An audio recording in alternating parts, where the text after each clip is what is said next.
The angels up in the clouds are jealous knowing we felt something so wild through the ordinary.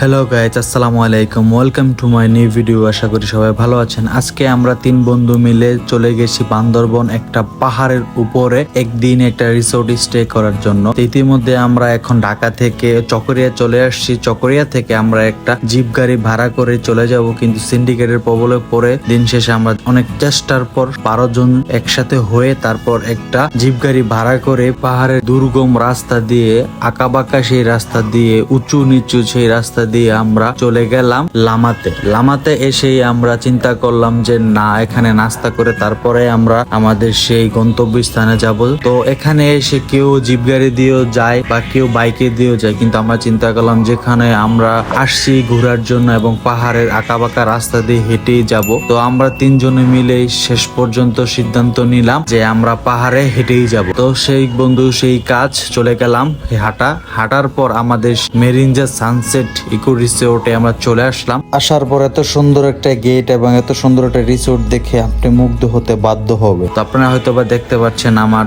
অনুভবটা।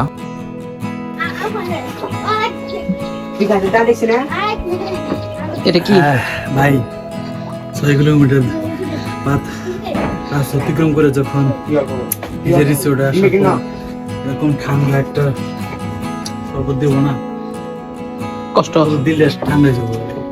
তারপরে আমাদেরকে আমাদের সেই জুমগর 1-এ আমরা বুকিং করে আসছিলাম। এই জুমগর 1টাতে আমরা এখন উঠবো। ওঠার পর আপনাদেরকে আরো কিছু দেখাবো। তো আপনারা দেখতে পাচ্ছেন আশেপাশে যে ওয়েদারটা কত সুন্দর, অসাধারণ একদম। পাহাড়ের উপরে মিনিমাম এই পাহাড়টা 17 থেকে 1800 ফিট উপরে স্টে করতেছি। আপনারা দেখতে পাচ্ছেন পাহাড়ের একদম মাঝে মেঘের ছায়া দেখা যাচ্ছে। তো এগুলা দেখলে বা অনুভব বা ফিলিংস যারা গিয়েছে তারাই বুঝতে পারবে কতটা শান্তি, কতটা রিল্যাক্স লাগে এইসব জায়গাতে গেলে। বড় মতোই আমার পাহাড়টা খুবই ভালো লাগে। পাহাড় হলো শান্তির জায়গা। এই জুমকোরটা দেখতে পাচ্ছেন, 2টা জুমঘরের মতো আছে। এখানে আরো ভালো বেবি রুম আছে, কিন্তু আমরা ইচ্ছে করে এইগুলো নেই, কারণ আমরা জুমঘরে একটা সুন্দর নিরিবিলি জায়গায় থাকতে চাচ্ছিলাম। তো আমাদের এই কথা বলতে বলতে এই দুপুরের খাবার চলে আসে। তো আমরা আসার পর 12টা বাজে এখানে ইন করেছি। আসার পরে একটু রিল্যাক্সের জন্য হয়তো বা 2-1 ঘন্টা ঘুমাইছি, কারণ ক্লান্ত ছিলাম। পাহাড়ে অনেকদিন পর উঠেছি এবং শরীর ক্লান্ত হয়ে গিয়েছিল। তার জন্য আমরা ঘুমানোর পরে আমাদেরকে লাঞ্চের জন্য বলতেছিল, লাঞ্চ চলে আসছে।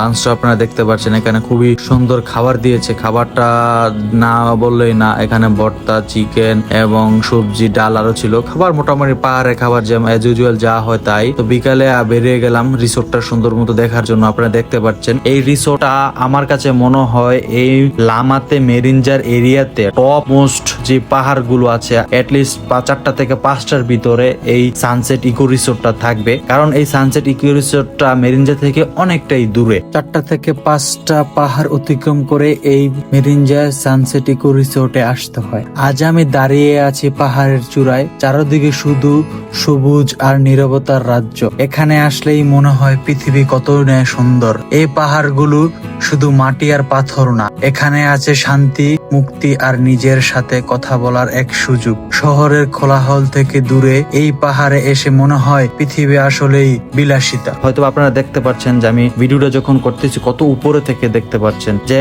চতুর্দিকে সব যে রিসোর্ট গুলো দেখা যাচ্ছে সবগুলো এই ভিডিওর নিচে। রিসোর্টটাতে অনেক ভিতরে হলেও এই রিসোর্টটার অনেক উপরে। তো খুবই ভালো লেগেছে একদিন স্টে করার জন্য। তো বিকেলটা খুবই ভালো কাটাইছি পাশে, এবং সন্ধ্যার যে ওয়েদারটা সেটাও খুবই ভালো ছিল, ঠান্ডা এবং নিরিবিলি পরিবেশ, বাতাস অসাধারণ ছিল। যে একটু রিফ্রেশের জন্য কেউ যদি যেতে চায়, অসাধারণ এই জায়গা। তো আমাদের জন্য রাত্রে বারবিকিউ করেছে আমাদের এই রিসোর্ট থেকেই। তো বারবিকিউতে 3টা পরোটা, একটা চিকেন ছিল এবং 2 সস ছিল, সালাদ ছিল। তো রাত্রে খাবারটাও খুবই ভালো ছিল। ওভারঅল চিন্তা করলে খুবই ভালো একদিনের জন্য। তো আমরা 3 জনে এই একদিনে 3 বেলা খাবার, দুপুর, রাত এবং সকালে খাবার, এবং একদিন স্টে করেছি জুমগরে। তো টোটাল কস্ট আমাদের এখানে 4000 টাকা পড়েছে, কারণ আমাদের কিছুটা ডিসকাউন্ট দিয়েছিল। তো সকালের ওয়েদারটা আপনাদেরকে দেখাই। এখানে খুবই ভালো লেগেছে সকালের ওয়েদারটা, একদম সকালে ভোরে এই ওয়েদারটা ছিল, যদিও সকালে আমাদের মেঘাচ্ছন্নতা দেখতে পারিনি, ভালো লেগেছে অবশ্যই। আর সকালে যে খাবারটা দেয় এখানে চিকেন, ডিম এবং বুনা খিচুড়ি, এটা খুবই ভালো ছিল। তো ওভারঅল চিন্তা করলে একদিনের মেরিঞ্জা সানসেটের ভ্রমণটা খুবই ভালো ছিল, আমাদের কাছে খুবই ভালো লেগেছে। কেউ যদি যেতে চান অবশ্যই এখানে একদিনের বা 2 দিনের বা 3 দিন থাকলে বুঝতে পারবেন না, কারণ আমার যে এখান থেকে আসতে চাইনি, কারণ এখানে থাকতে চাইলে থাকতেই মন চাবে। যাই হোক, দিন শেষে একদিন রিফ্রেশের জন্য গিয়েছিলাম, খুবই ভালো লেগেছে। তো আসলে ভিডিও করি আমার নিজের ভালো লাগা থেকেই, আর কিছুই না। জীবনে কোনো একটা সময় হয়তো বা দেখতে পারবো যেখানে আমি গিয়েছি বা এখানে সময় কাটিয়েছি, বাংলাদেশে এই জায়গায় গিয়েছি, তার জন্য ভিডিওটা করা। তো আল্লাহ হাফেজ। তো ভিডিওটা এই পর্যন্তই। ভালো লেগে থাকলে লাইক, কমেন্ট, শেয়ার করে পাশে থাকবেন এবং নতুন কোনো ভিডিওর অপেক্ষা করুন আবার কোথায় গিয়ে আপনাদেরকে দেখাই।